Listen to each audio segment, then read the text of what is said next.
ہے وہ خدا کیسے بن سکتا ہے؟ ایک تو یہ رد ہوا، پھر حضرت عیسیٰ پیدا ہوئے، تو جو خود پیدا ہوا ہو وہ خدا کیسے بنے گا؟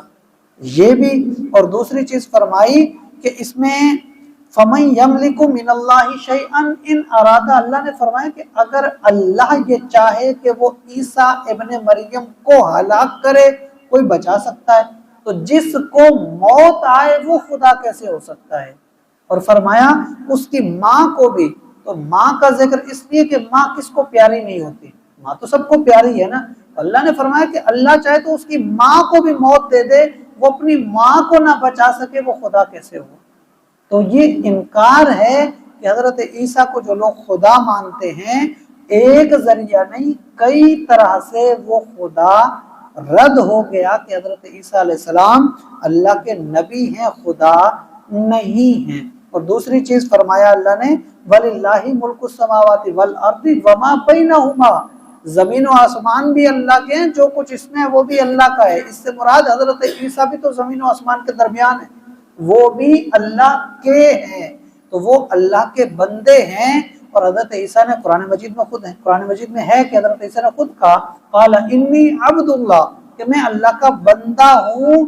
جو بندہ ہو وہ خدا کیسے ہو سکتا ہے؟ تو اس لیے یہ رد ہے اس چیز کا۔ اور فرمایا پھر اگر بندہ سوچے کہ اگر وہ عام بندے ہی ہیں، پھر یہ کیسے ہو سکتا ہے کہ وہ باپ تھا نہیں، وہ کیسے آ گئے؟ بغیر باپ کے پیدا ہو گئے، مٹی سے صورتیں بناتے تھے، پھونک مارتے تھے، اڑ جاتی تھی، یہ کیسے ہو سکتا؟ فرمایا یخلق ما یشاء، اللہ جو چاہے وہ بنا دے۔ ان اللہ واللہ علی کل شیء قدیر، اللہ ہر چیز پہ قادر ہے۔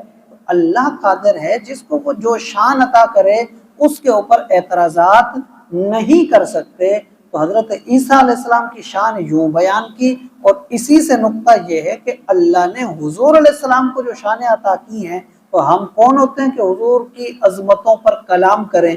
ایسا نہیں اور ویسا، ویسا نہیں اور ایسا، ہمیں یہ چیز نہیں کرنی چاہیے۔ اللہ تعالیٰ سے دعا ہے اللہ تعالیٰ ہمیں قرآن کریم کی تعلیمات کے مطابق عمل کی توفیق عطا فرمائے، اپنے عقائد کی سنبھالنے کی، اپنے عقائد کو درست رکھنے کی توفیق عطا فرمائے۔ وما علینا الا البلاغ المبین۔